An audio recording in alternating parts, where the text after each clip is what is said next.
Sir வணக்கம். வணக்கம். எப்படி இருக்கீங்க சார்? நல்லா இருக்கேன். ஓகேங்க சார். ஓகே. தமிழக அமைச்சரவையில் ஒரு திடீர் மாற்றம் சார். செந்தில் பாலாஜியும் பொன்முடி அவர்களும் வந்து பதவியை வந்து ராஜினாமா பண்ணியிருக்காங்க. அமைச்சரவையிலிருந்து விடுவிச்சிருக்காங்க. இது தமிழக அரசு தினசரி நீதிமன்றத்தில் குட்டு வாங்கியவுடன் தினசரி நீதிமன்றத்தில் திராவிட முன்னேற்றக் கழக அரசை சவுக்கால் அடித்த பின்னர் இந்த திராவிட மாடல் ஆட்சியானது தற்பொழுதுதான் உறக்கத்திலிருந்து லேசாக கண்விழித்துக் கொண்டுள்ளதை இந்த சம்பவங்கள் காண்பிக்கின்றது.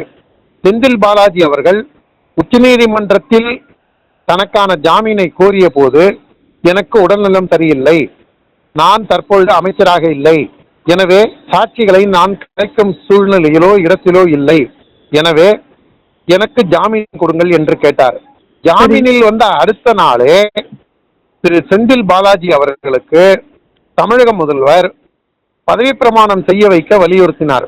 அப்பொழுதே இளந்திங்கம் அண்ணாமலை உட்பட பாஜக தலைவர்களும் இன்ன பிற எதிர்க்கட்சி தலைவர்களும் சட்ட வல்லுநர்களும் மிக கடுமையாக திமுக அரசை சாடினார்கள். ஆனால் அதையெல்லாம் கருத்தில் கொள்ளாமல் கண்டதே காட்சி கொண்டதே கோலம் பிடிவாத மனோபாவத்துடன் என்ன காரணத்திற்காகவோ செந்தில் பாலாஜிக்கு சிறப்பு சலுகை அளித்து இன்று நீதிமன்றத்திலும் மக்கள் மன்றத்திலும் இந்த திராவிட மாடல் அரசானது அசிங்கப்பட்டு நிற்கின்றதைத்தான் இது காண்பிக்கின்றது. பொன்முடி அவர்கள் வந்து இப்போ பதவியிலிருந்து விடுவிச்சிருக்காங்க. அதை நீங்க எப்படி சார் பாக்குறீங்க?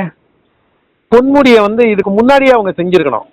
அவர் என்னைக்கு வந்து திருநீரையும் வைணவர்கள் தரிக்கும் திருமண்ணையும் எப்ப கொச்சையாக பேசினாரோ அடுத்த நொடியே அவரை பதவியிலிருந்து தூக்கி இருந்தால் திமுகவிற்கு கொஞ்சமாவது மக்கள் உணர்வுகளை பிரதிபலிப்பதாக நாம் கொள்ளலாம்.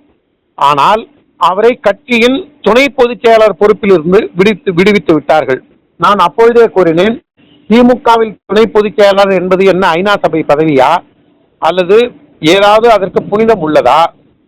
திமுக பொறுப்பிலிருந்து விடுபட்டு விட்டால் ஒருத்தர் வந்து தப்பா பேசுறதுனாலேயே திமுக பொறுப்பிலிருந்து நாங்க எடுத்துட்டோம் அப்படின்னு சொன்னா ஒட்டுமொத்த திமுகவையே கலைக்க வேண்டிய சூழ்நிலையில தான் அந்த கட்சியின் தரம் இருக்கின்றது.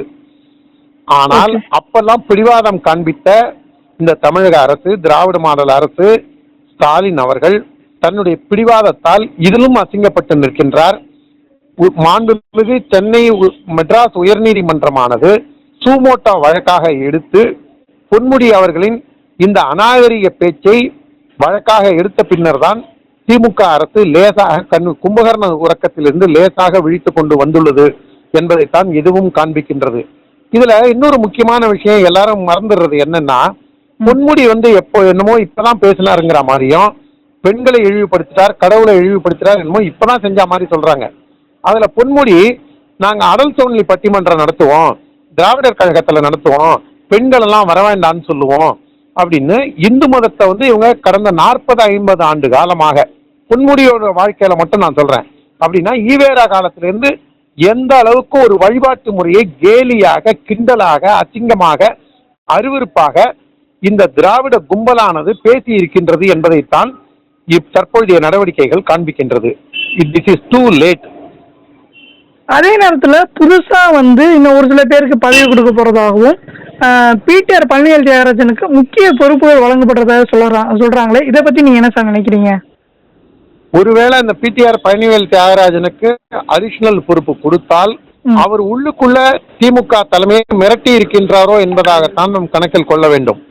என்ன காரணம்னா, சட்டமன்றத்தில் அவர் பேசும்போது நீங்க பார்த்திருப்பீங்க, போன வாரம் மானிய கோரிக்கையில பேசும்போது என்னுடைய டிபார்ட்மெண்ட்டுக்கு 120 கோடி தான் ஒதுக்குறாங்க, 2.25 லட்சம் கோடி தமிழக பட்ஜெட்டாக இருப்பினும் என்னுடைய துறைக்கு 120 கோடி மட்டுமே ஒதுக்கப்படுகின்றது, எனக்கு எந்த அதிகாரமும் இல்லை, பணம் உள்ளவங்கள்ட்டையும் அதிகாரம் உள்ளவங்கள்ட்டையும் கேளுங்க அப்படின்னு பிடிஆர் பழனிவேல் தியாகராஜன் சொல்லியிருந்ததை நாம் நினைவில் கொள்ள வேண்டும்.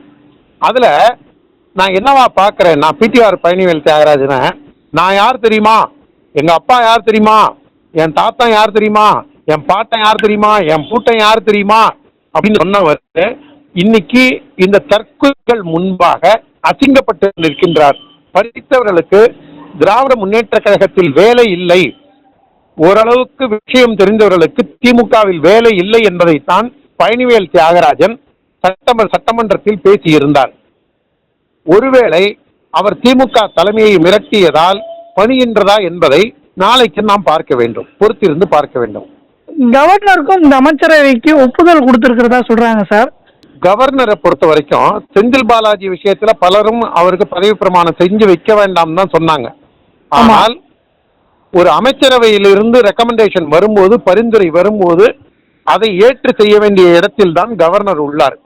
கவர்னர் அன்றும் தன்னுடைய வேலையை செய்தார், இன்றும் அவருடைய வேலையை செய்கிறார், நாளையும் அவருடைய வேலையை செய்வார். உங்களுடைய கருத்துக்களை நம்ம நேரோட பயந்துக்கிட்டீங்க, ரொம்பவே நன்றிங்க சார். ரொம்ப நன்றி, வணக்கம்.